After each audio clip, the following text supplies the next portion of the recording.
Hello friends, welcome to my channel. तो दोस्तों, आज हम बात करने वाले हैं बेकिंग सोडा और बेकिंग पाउडर के बारे में।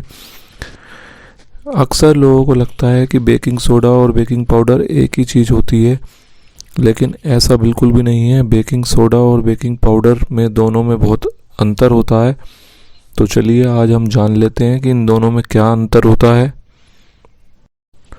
तो सबसे पहले तो आपको ये पता होना चाहिए कि बेकिंग पाउडर बेकिंग सोडा से बनता है, लेकिन इन दोनों के इस्तेमाल करने का तरीका अलग अलग होता है। बेकिंग पाउडर छूने में बहुत चिकना और मुलायम लगता है और मैदे की तरह, जबकि बेकिंग सोडा हल्का दरदरा होता है। Baking powder base baking soda से अधिक एसिडिक होता है।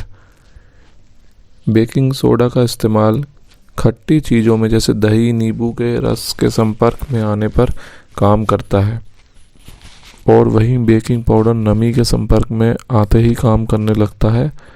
मतलब बेकिंग पाउडर तब तक काम नहीं करता जब तक कि वह पानी के संपर्क में ना आए, और बेकिंग सोडा खट्टी चीज़ों के संपर्क में आते ही काम करने लगता है।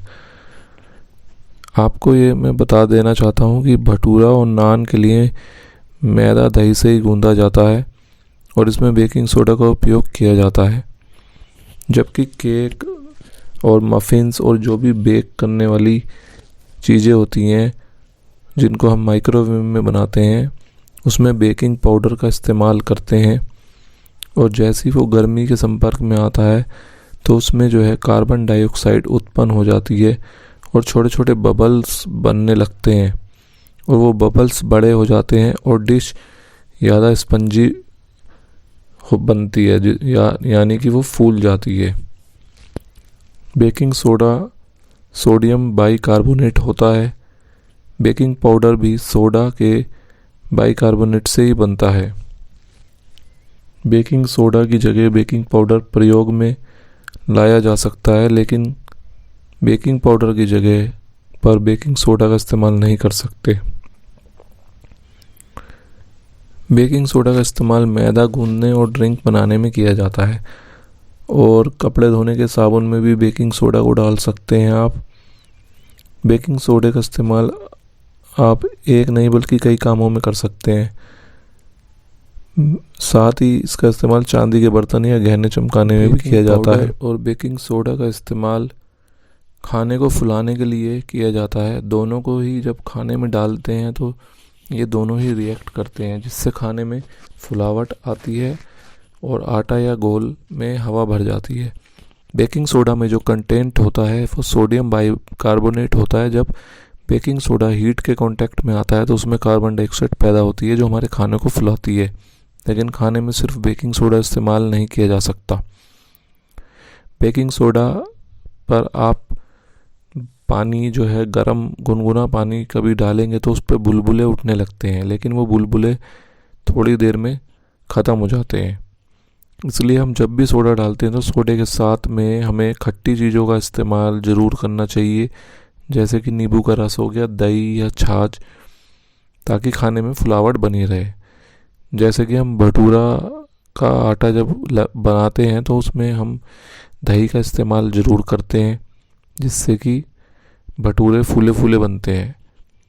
इस एसिड का एक और काम आपने देखा होगा कि कभी खाने में सोडा ज़्यादा डालने में खाना मेटेलिक हो जाता है। उसे बैलेंस करने के लिए एसिड डाला जाता है, वह खाने के ख़राब स्वाद को बैलेंस कर देता है।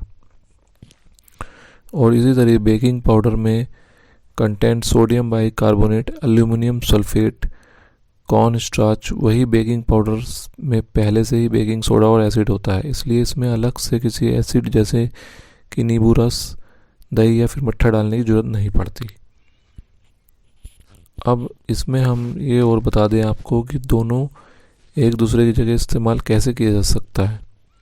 तो उसके लिए आपको बता देता हूँ मैं, जैसे कि आपको किसी रेसिपी में बेकिंग सोडा लेने को कहा गया है तो आपके पास बेकिंग पाउडर है तो आपको दोगुना बेकिंग पाउडर डालना पड़ेगा। उदाहरण के लिए, जैसे 1 टेबल स्पून बेकिंग सोडा के लिए आपको 2 टेबल स्पून बेकिंग पाउडर डालना पड़ेगा। वही अगर किसी रेसिपी में आपको बेकिंग पाउडर लेने के लिए बोला गया है तो आप आपके पास बेकिंग सोडा है तो आपकी बेकिंग सोडा की मात्रा आधी करनी पड़ेगी। उसके साथ कोई एसिड जैसे कि विनेगर, नींबू का रस, दही या फिर मट्ठा डालना पड़ेगा। उदाहरण के लिए 1 टेबलस्पून बेकिंग पाउडर बराबर है 1 टीस्पून बेकिंग सोडा, और उसमें आपको ऐड करना पड़ेगा 2 टीस्पून नींबू का रस, दही या फिर विनेगर। तो दोस्तों, उम्मीद करता हूँ कि आपको पता चल गया होगा कि बेकिंग पाउडर और बेकिंग सोडा में क्या डिफरेंस है। और आपकी नॉलेज बढ़ाने के लिए ऐसे ही मैं वीडियो लाता रहता हूँ। तो अगर वीडियो अच्छा लगे तो लाइक कीजिए, शेयर कीजिए और चैनल को सब्सक्राइब करना ना भूलिएगा। Thank you and bye bye.